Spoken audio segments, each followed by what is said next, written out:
Nehemías capítulo 4, vamos a leer los primeros 14 versículos. Cuando oyó Sanbalat que nosotros edificábamos el muro, se enojó y se enfureció en gran manera e hizo escarnio de los judíos.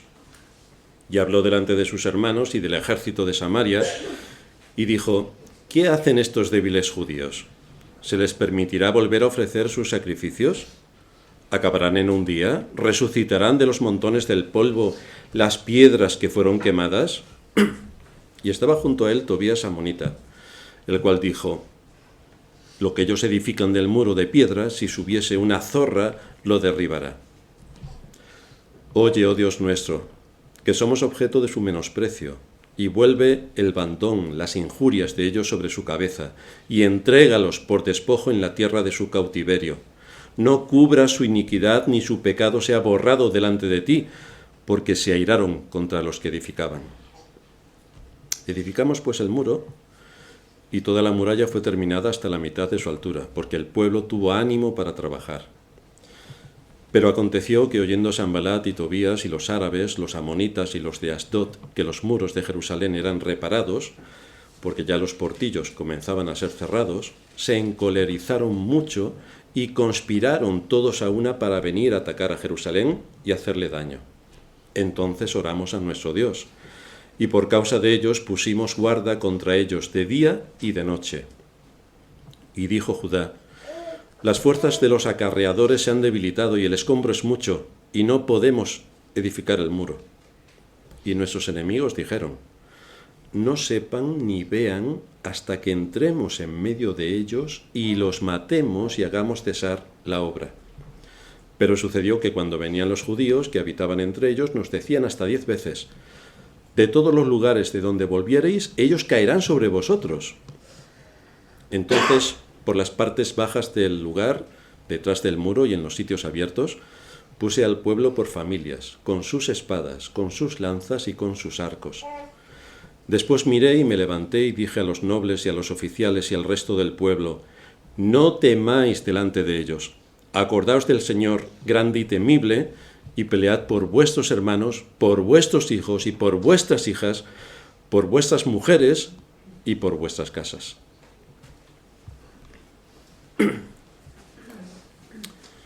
Si leyéramos en el periódico que los seguidores de un equipo de fútbol, como reacción a perder el partido de su equipo, se lanzaron a las calles de su propia ciudad destruyendo los coches, los escaparates, todo el mobiliario urbano y haciendo actos vandálicos, ¿qué pensaríamos de toda esta gente que ha hecho tales cosas en su propia ciudad?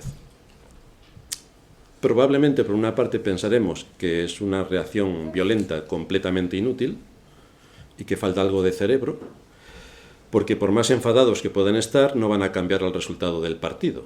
Es lo que hay, y ya está cerrado. Y por otra parte, es bastante absurdo que destrocen completamente su propia ciudad, su ciudad, y que arrasen con los coches de otros conciudadanos suyos, que les ha costado mucho trabajo comprarse un vehículo, y los están destrozando el mobiliario urbano, que lo vas a pagar tú con tus impuestos, y están destrozando los escaparates de alguien que ha iniciado un negocio y se lo han destrozado. Gracias. Esto no es más que la expresión de una frustración furiosa. De la misma manera hay algunos que también actúan de forma muy similar a estos hinchas furiosos. Tienen un capitán, se llama Satanás, que atenta contra la Iglesia de forma despiadada y que lo ha estado haciendo a lo largo de los siglos. Y además, tristemente, tiene un grupo de seguidores importante dentro de la Iglesia que obedece literalmente sus planes. La semana pasada hacíamos mención al texto de Apocalipsis 12:12, cuando se nos dice allí: por lo cual alegraos cielos y los que moráis en ellos, ay de los moradores de la tierra y del mar, porque el diablo ha descendido a vosotros con gran ira, sabiendo que tiene poco tiempo. Con gran ira, con gran ira. Satanás, todos sabemos que fue derrotado en el Calvario, y sabe muy bien que su tiempo es corto. Sin embargo, quiere hacer todo el daño que pueda al pueblo de Dios, a la palabra de Dios y al nombre de Dios. Y así es como ha estado trabajando a lo largo de los siglos. incansablemente, incansablemente. Por eso no debe sorprendernos verlo en acción en este texto que acabamos de leer, luchando por detener la obra de Dios, porque reedificar las murallas de Jerusalén para proteger la ciudad y cumplir con el mandato que tenían de ser luz al mundo era una alta responsabilidad que debían acatar y que dejaron en el olvido. Lo primero que aparece en escena es el enemigo de la fe, y debemos prestar bien atención a cuál es la secuencia que aquí se nos está mostrando, porque es bastante sintomática. Aquí vemos unos ataques que de forma sistemática y organizada se lanzan contra el pueblo de Dios.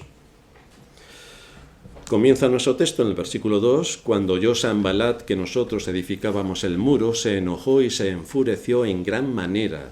No solamente que se enojó y se enfureció, sino que hay además un superlativo, en gran manera. E hizo escarnio de los judíos, y delante de sus hermanos y del ejército de Samaria. Ya sabéis por qué los samaritanos y los judíos no se llevaban bien, esto venía de muy antiguo. Dijo, ¿qué hacen estos débiles judíos? ¿Se le va a permitir volver a ofrecer sus sacrificios? ¿Acabarán toda esta gran obra en un día? ¿Resucitarán de los montones del polvo las piedras que fueron quemadas? Ha costado mucho derribar los muros de la verdadera iglesia. Y ahora están derribados.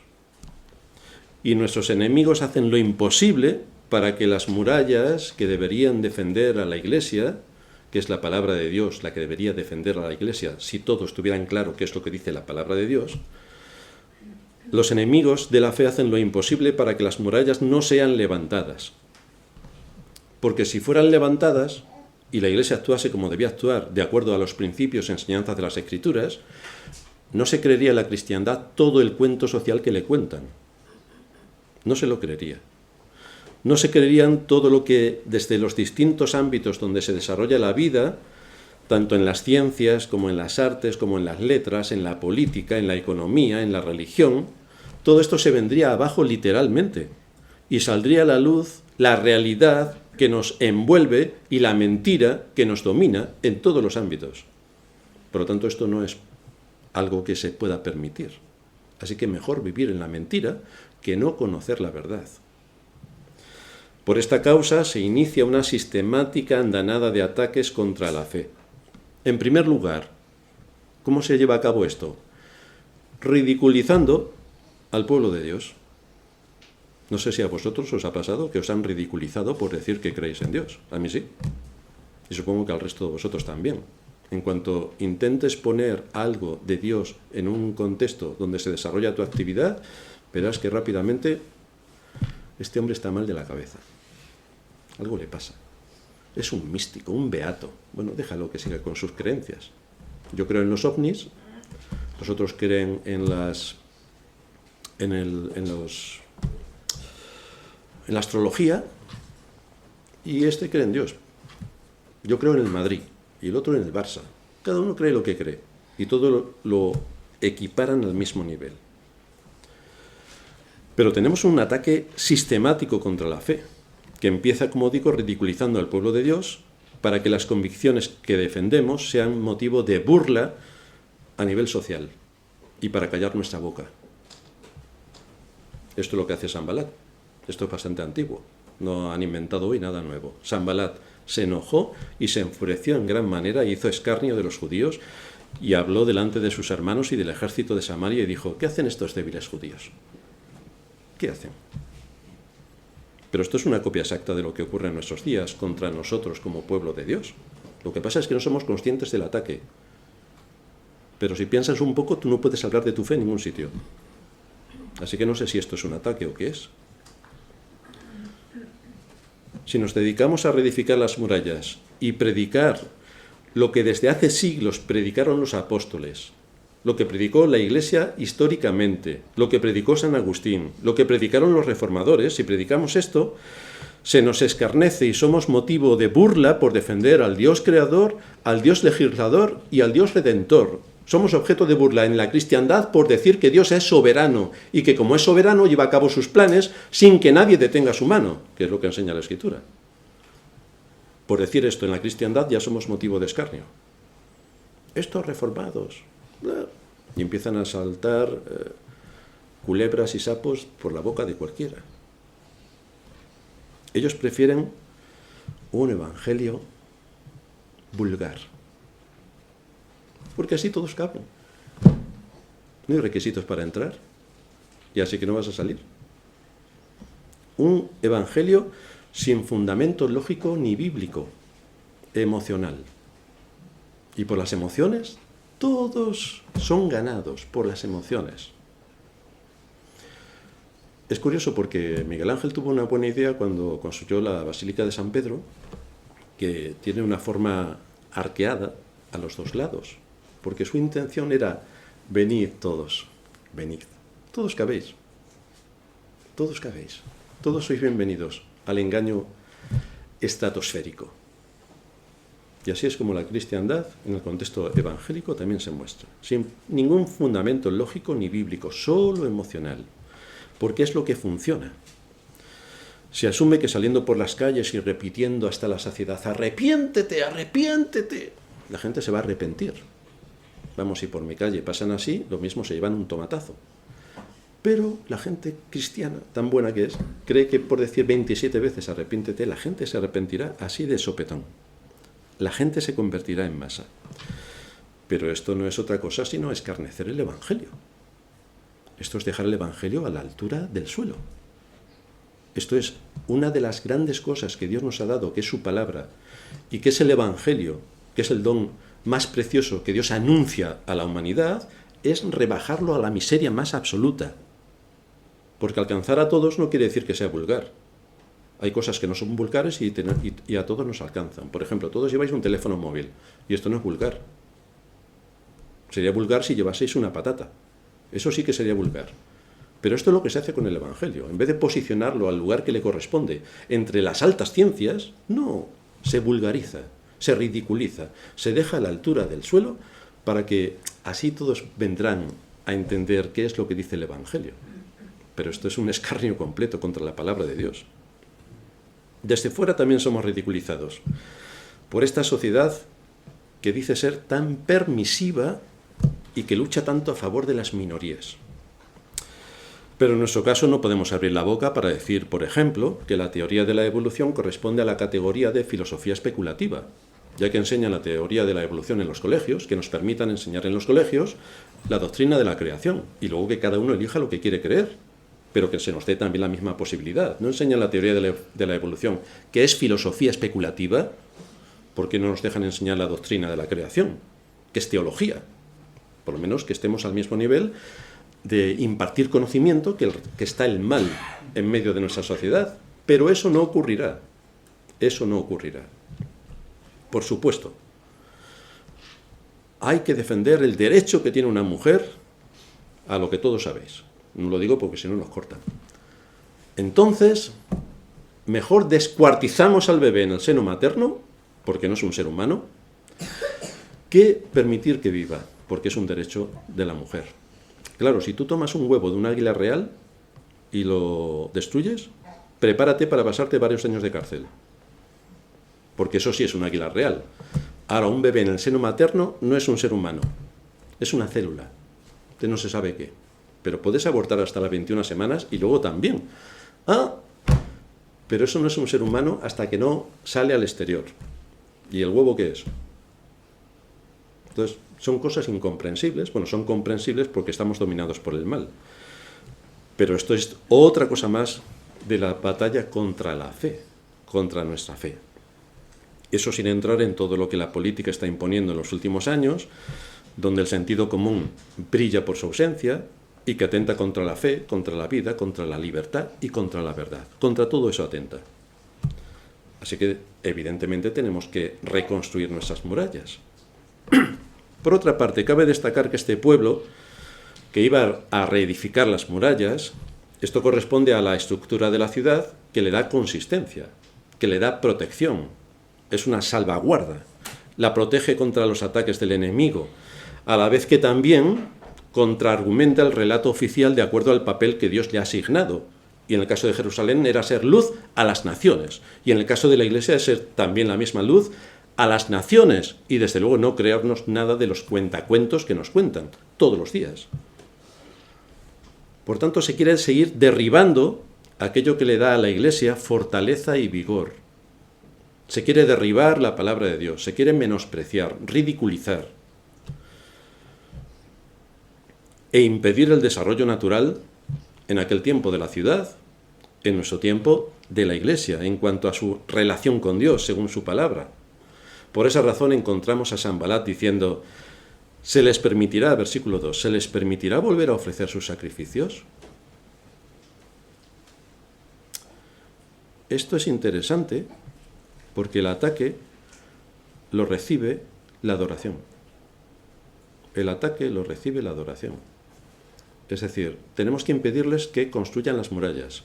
Es decir, que la palabra de Dios se anule, se ridiculice, se quede a la altura de lo vulgar y por lo tanto nadie con un poco de inteligencia podrá aceptar todo lo que allí se dice. Y entonces hay una lucha despiadada por reducir la palabra de Dios a algo vulgar.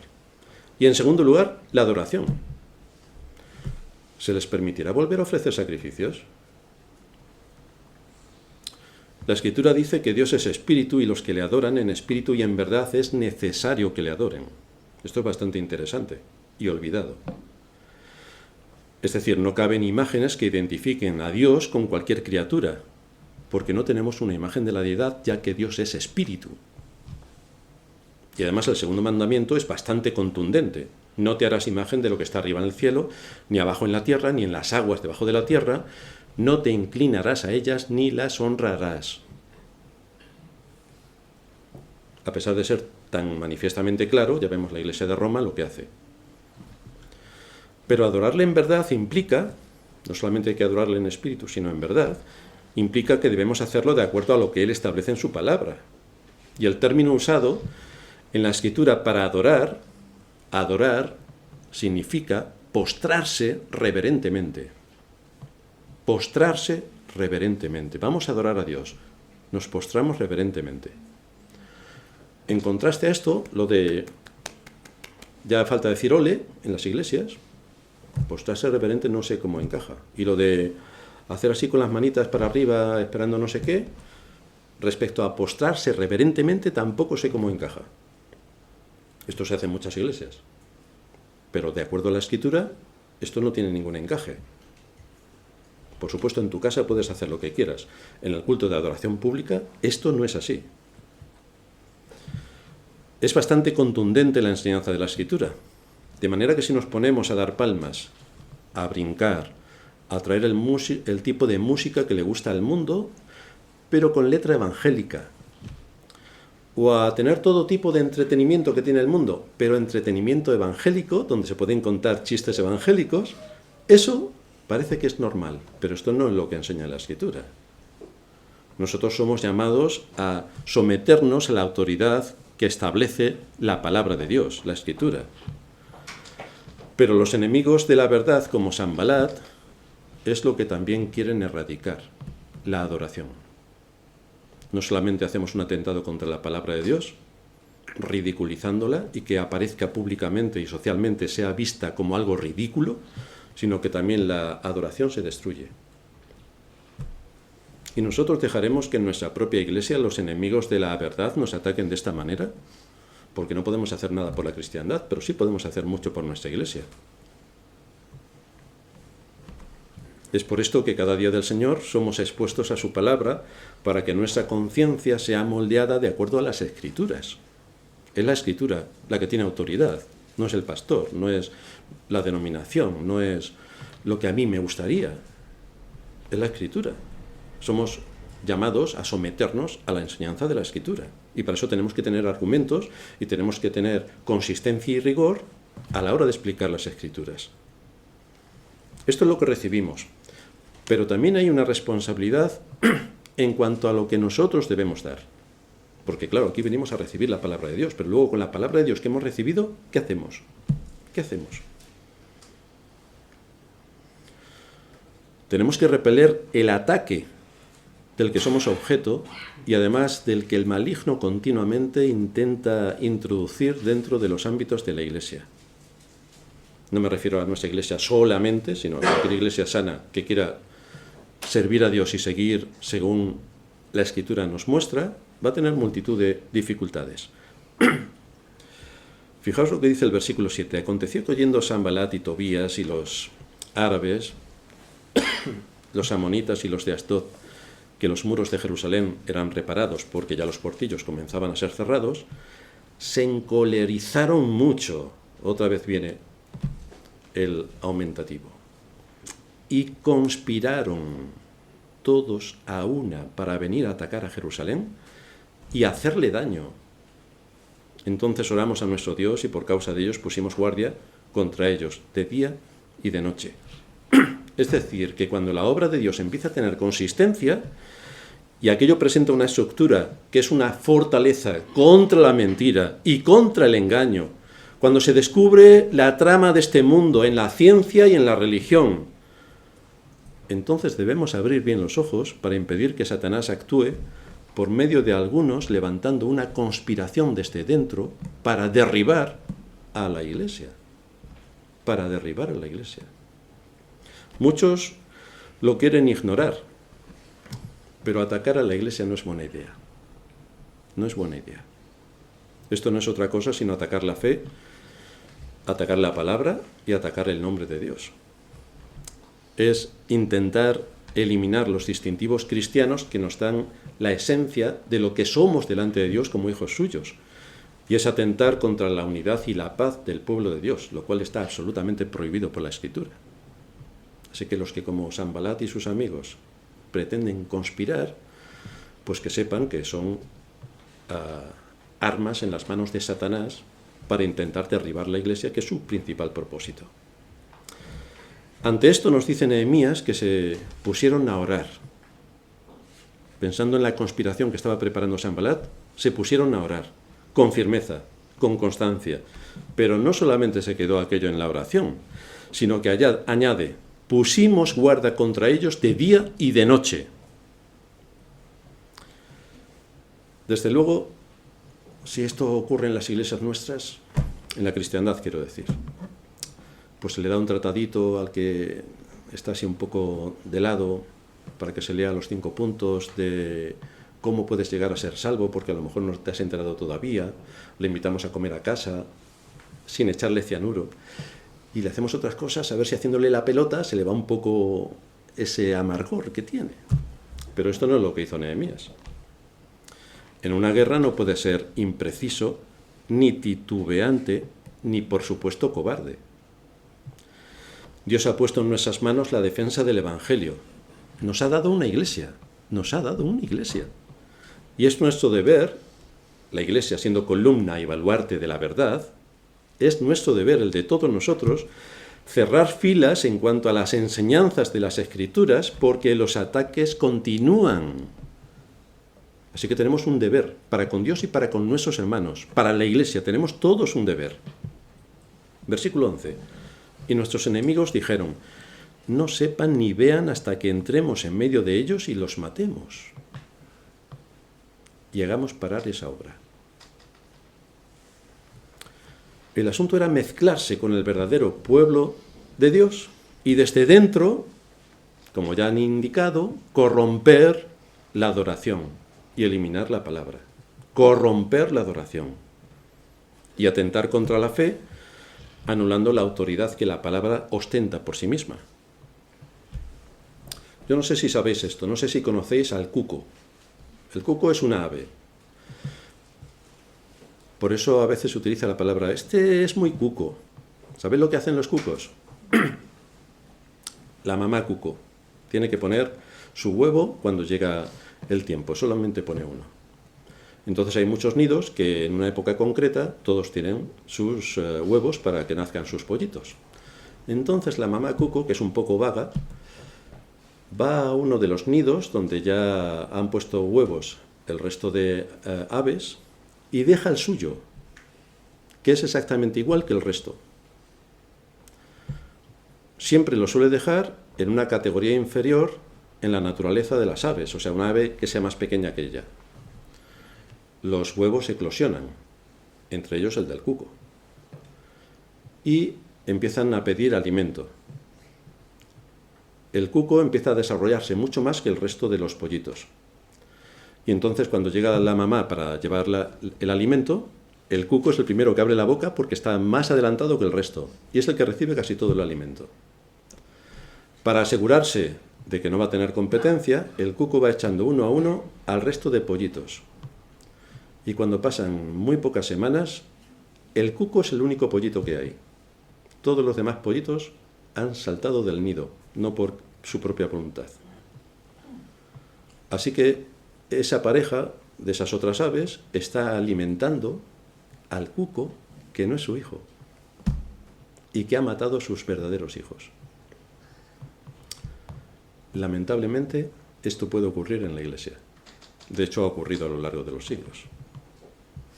Así actúa el mal.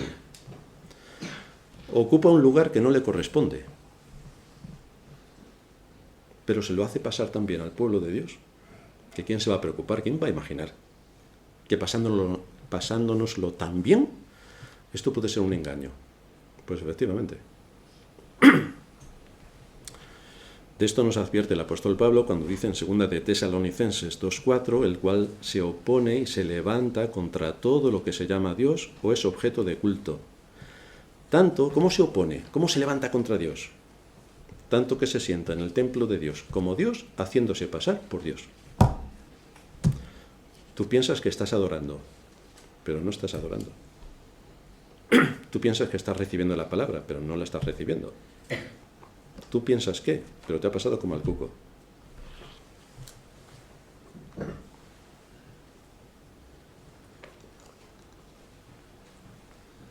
Este es un engaño extraordinario. Y esto es lo que quería Sanbalat y los suyos. Introducirse dentro del contexto de aquellos que vivían en Jerusalén y desde dentro llevar a cabo su limpieza. En medio de todos estos ataques, a nosotros, la Iglesia de Madrid, Dios no nos deja solos.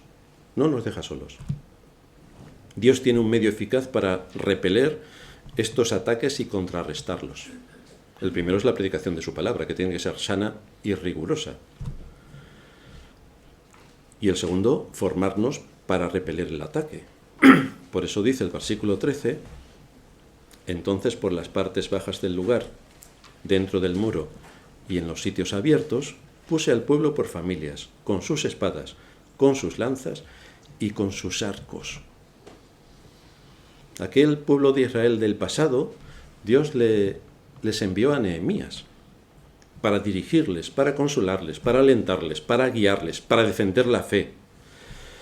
Pero ese papel que tuvo Nehemías es también, de alguna manera, el que cada uno de nosotros puede tener y debe tener en el contexto donde Dios nos ha puesto.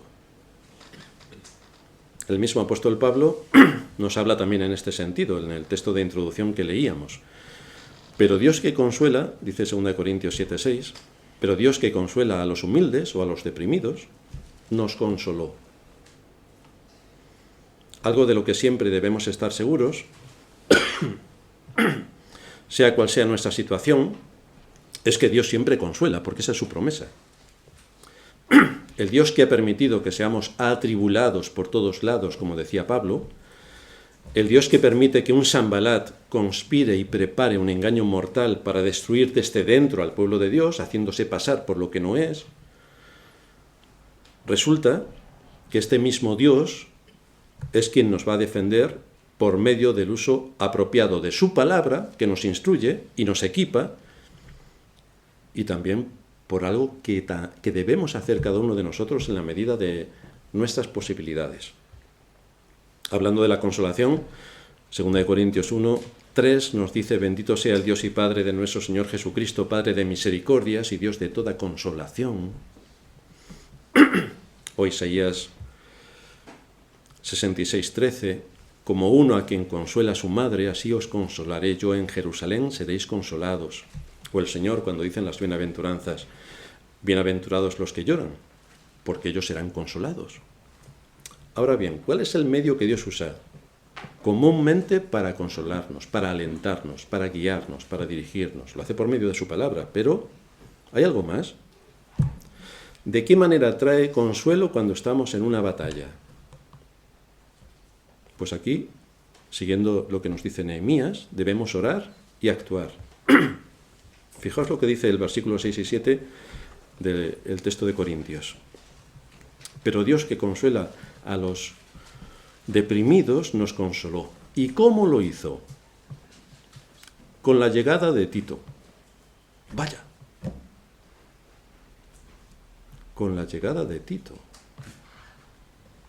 Esto supone que por medio de lo que nuestros hermanos en la fe nos dicen y hacen por nosotros, Dios también nos consuela.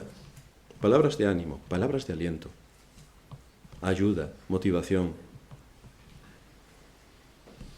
Esta fue la experiencia del pueblo de Israel con Nehemías y fue la experiencia de Pablo y es la experiencia en cualquier iglesia y con cualquier cristiano donde sea que Dios lo haya puesto.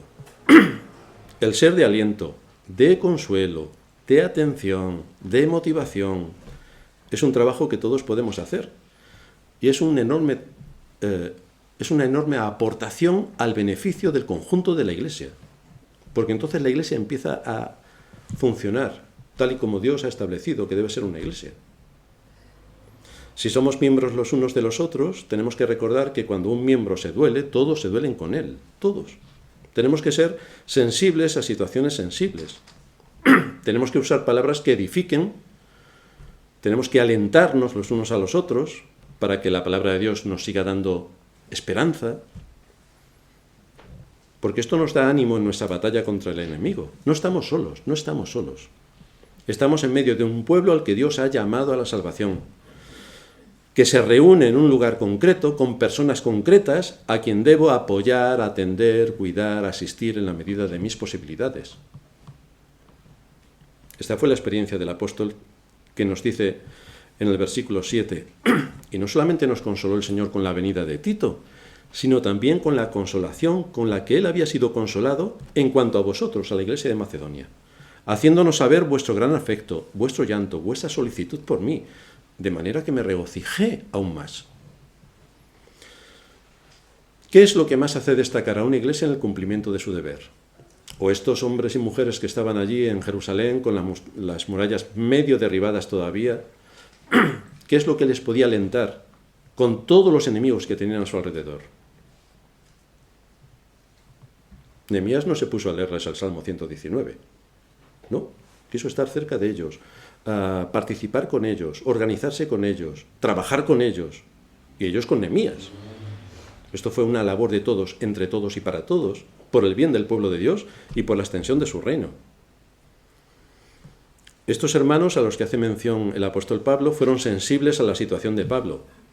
No le dijeron a Pablo, bueno, Pablo, el Señor es poderoso para librarte de todo. Hasta luego. ¿No? ¿Qué hicieron por él? Pues todo lo que requería la atención. En primer lugar, le enviaron a Tito para que le consolase. Él había visto todo lo que pasaba en la iglesia de Macedonia. Había muchas cosas que contar, que iban a alentar el corazón de Pablo. Pues allí le enviaron a Tito. Sufragaron sus gastos, le equiparon con todo lo que necesitaba y Tito fue de gran consuelo para Pablo en esos momentos.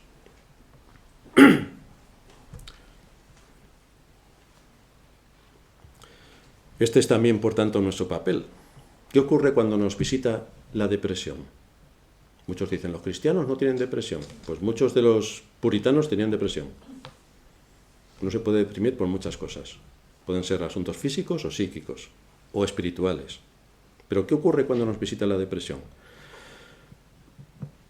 Que el Señor envía a un hermano para que nos aliente y nos dé palabras de esperanza. Esto es lo menos que podemos hacer si detectamos alguna cosa un poco rara. ¿Qué ocurre cuando nos visita la aflicción? Que el Señor nos envía hermanos que consuelan el corazón y edifican. ¿Queremos ser útiles al reino de Cristo?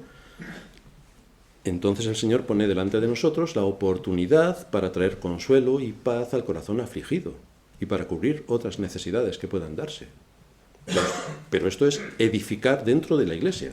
Algunos dicen, yo como no tengo dones, no hago nada en la iglesia. Bueno, Si piensas eso, eres un estorbo extraordinario. Porque ves que hay muchas cosas que se pueden hacer. Muchas cosas se pueden hacer. El libro de Proverbios, en el capítulo 27, versículo 9, dice: el ungüento y el perfume alegran el corazón, y dulce para su amigo es el consejo del hombre, el aliento. Cuando uno está postrado, frustrado, con problemas, con aflicciones, el aliento del pueblo de Dios. Y esto nos lleva también a ser agradecidos. No le tenía Nehemías que dar gracias a todos los que estaban allí colaborando con sus espadas, sus lanzas, sus arcos, poniendo en peligro su vida para proteger los flancos de la ciudad y que pudiera seguir adelante la reedificación. Y nosotros no tenemos que dar gracias aquí por ejemplo, a las hermanas y hermanos que hacen una labor tan silenciosa como limpiar la iglesia. Isabel, que lidera el grupo, y todos los hermanos y hermanas que le acompañan. O Miguel, que hasta poco antes de partir también estaba trabajando en esta labor. Quizá haya que darles las gracias, porque cada día que llegamos está todo limpio e impecable. Y esto no ocurre orando, ocurre trabajando. Desde luego nadie los ve, pero es un trabajo extraordinario para honrar a Dios. Así que gracias. Y todos los hermanos y hermanas que están trabajando arduamente durante la semana para que la palabra de Dios salga en las redes, que trabajan bastante, pues quizá deberíamos darle las gracias a las dos hijas de Sofía, Anaís, a Martín, a Ángel y a Félix, que nos ven también.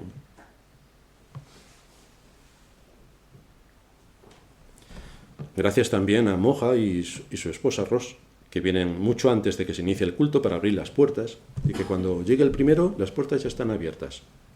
Ya puede entrar a ponerse en comunión con Dios y empezar a orar. A los hermanos también que están orando para que el Señor nos bendiga en su día y podamos adorarle de acuerdo a su palabra, para que podamos alimentarnos de ella. ¿No tenemos que ser agradecidos a todos los que están colaborando de una u otra manera en el bien y la prosperidad de la Iglesia? Su pueblo, el pueblo de Dios, que está en un lugar físico y concreto y que tiene que cumplir una misión en medio de este mundo.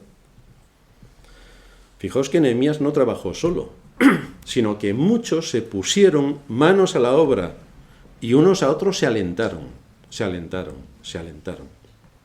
ayudaron, se animaron. Estamos en una batalla contra la fe y contra la verdad.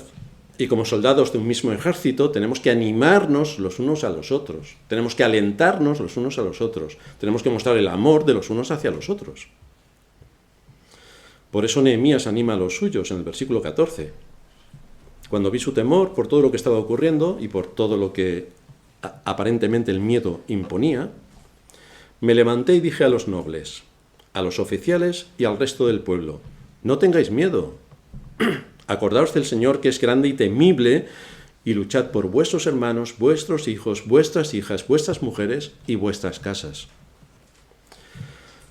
Así que vemos aquí a Nehemías que no les habla de forma mística ni espiritualoide. Si hubiera sido un evangélico de nuestra época, hubiera dicho: vamos a regalarles un Nuevo Testamento a todos los enemigos. Así nos podrán incendiar las casas y estaremos más contentos. Nehemías les habla para actuar con firmeza y por una causa justa.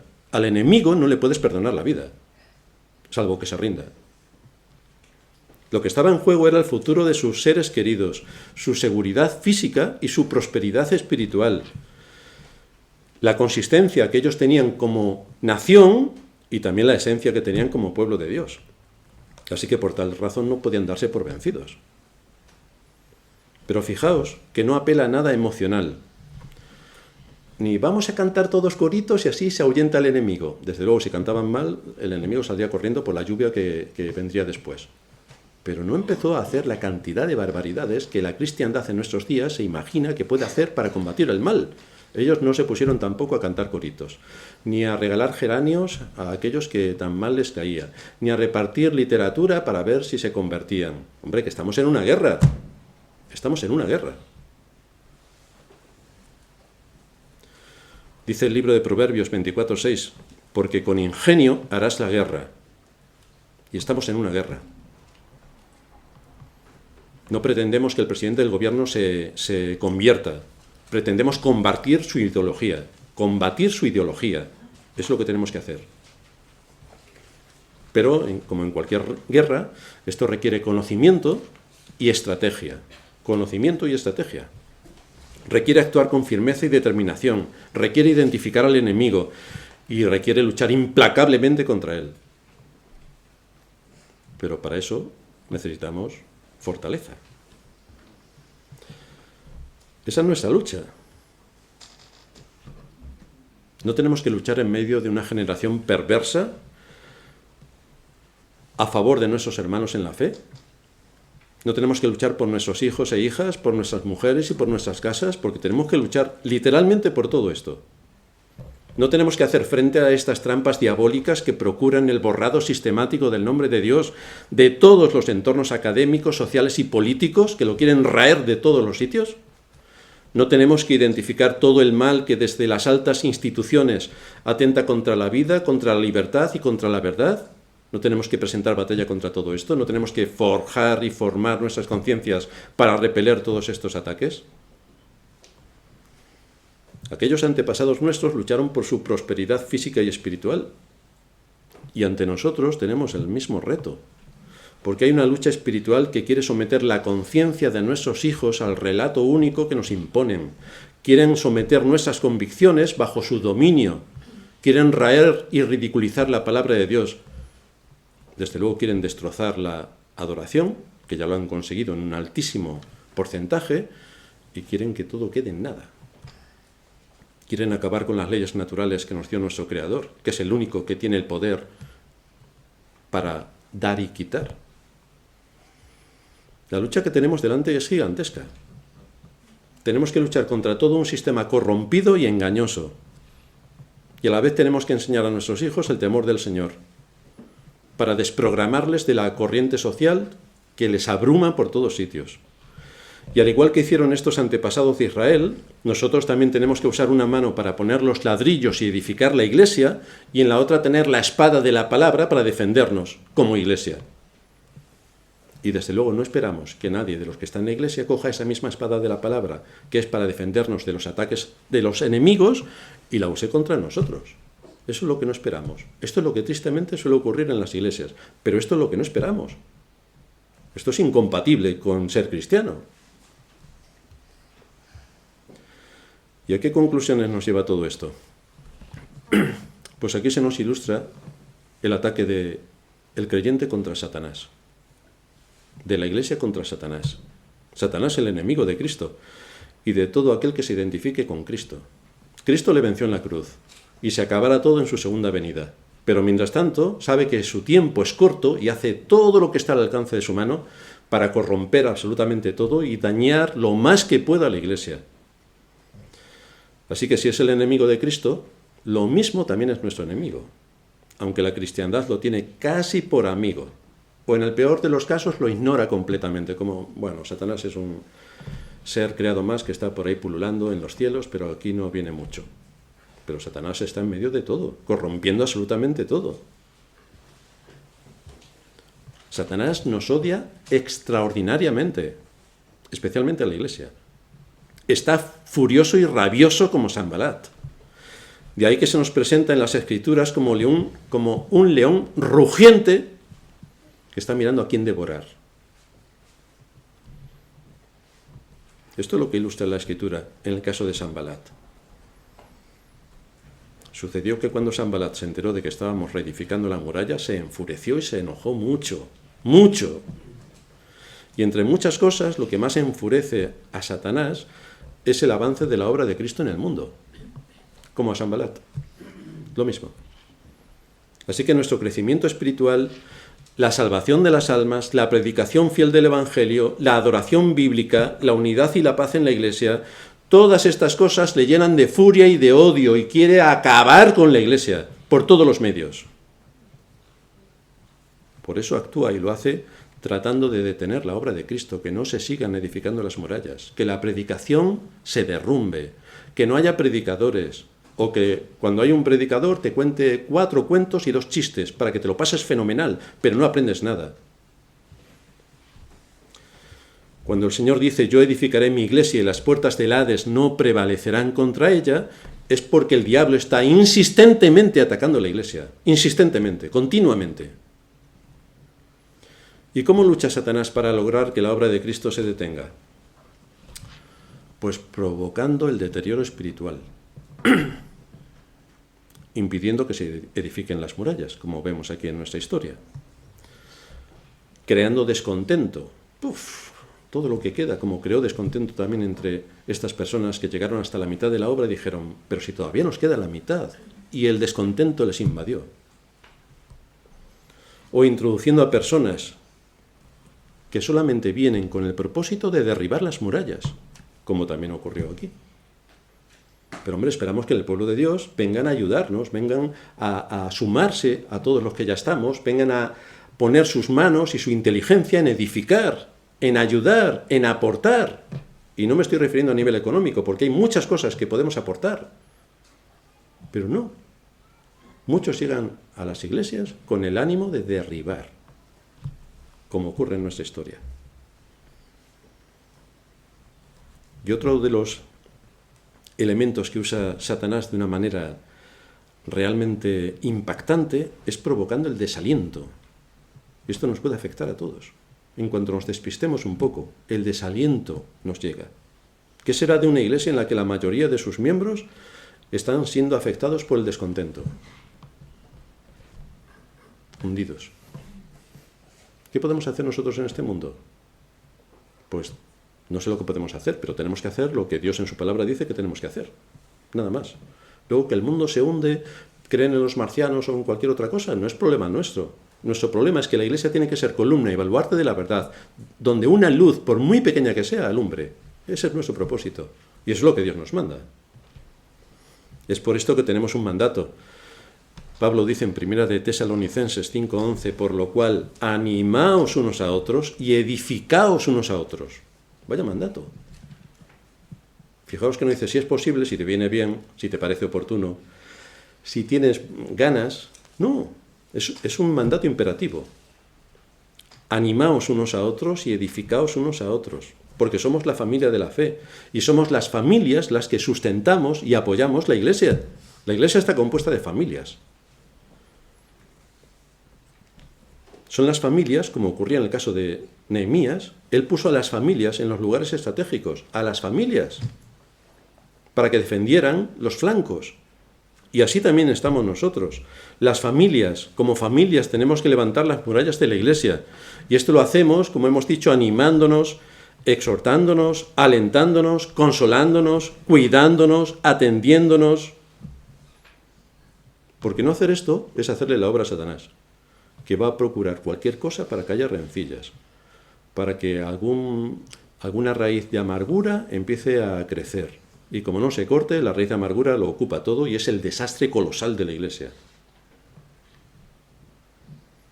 Así que tenemos una gran responsabilidad todos nosotros en reconstruir las murallas derribadas, que llevan siglos deteriorándose, y ser la luz que como iglesia debemos ser en el contexto donde Dios nos ha puesto. Porque nos ha puesto aquí, en un lugar concreto, en una época concreta y con personas concretas. Por lo tanto, sí que tenemos responsabilidades delante de Dios. No olvidemos que el principal propósito del mal es, en primer lugar, corromper la iglesia. Es decir, que la iglesia no adore bíblicamente, que no predique bíblicamente, que no sea la casa de Dios como columna y baluarte de la verdad, porque en vez de ser casa de Dios es casa de los hombres, donde se trae toda la adoración y absolutamente todo vale. Pero esto no es lo que enseña la Escritura. Por esto es uno de los objetivos de Satanás, corromper la iglesia. En segundo lugar, traer división en la iglesia. Hay muchas iglesias que jamás se dividirán, porque se lo pasan fantásticamente bien. ¿Y en qué sitio pueden partirse de risa y tener tantos amigos como en ese tipo de iglesias, mega iglesias? Nunca jamás se dividirán. ¿Para qué se van a dividir? Si se lo están pasando fantásticamente. Ahora, coge una iglesia sana y verás cómo actúa el maligno, cómo intenta derribarla por todos los medios. Así que, en segundo lugar, trayendo división en la iglesia. En tercer lugar, intentando derribar al pastor. Ese es el objetivo favorito de Satanás. Hiera al pastor y serán dispersas las ovejas. Entonces el pastor empiezan ahí a sacar la lista de todo lo malo que es el pastor. Satanás es muy bueno, pero el pastor es lo peor que hay en el mundo. Vamos a acabar con él.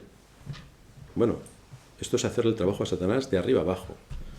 Y en cuarto lugar, fomentar desaliento entre los miembros, para que nos sintamos cansados, desanimados. Pero esto ocurre también porque no nos alentamos los unos a los otros. No estamos cuidando los unos de los otros.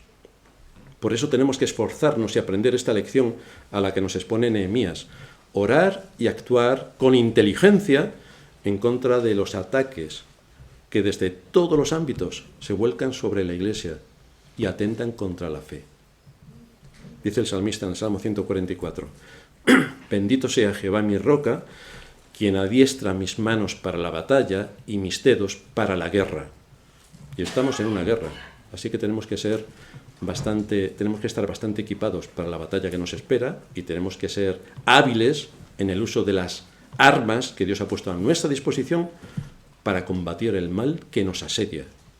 Hermanos, vamos a construir nuestras murallas, que de eso depende la salud y la vida de la Iglesia. Así que tenemos un buen reto. Terminamos en oración. Padre nuestro que estás en los cielos, te damos gracias por habernos dado tu palabra y por haber visto en el ejemplo de la historia de Nehemías cómo también puede trasladarse a nuestro propio ejemplo, con la multitud de enemigos que hay contra la fe, pero también a favor de la esperanza que nos das en tu palabra para cumplir con nuestro deber en el contexto donde nos has puesto, alentando, motivando, ayudando a nuestros hermanos en la fe para que las murallas puedan ser sólidas y firmes y podamos así repeler todos los ataques del maligno que de una u otra manera intenta acabar con la Iglesia. Te suplicamos tu ayuda por medio de tu palabra y de tu Espíritu. Es en el nombre de Cristo nuestro Señor que te pedimos esto. Amén.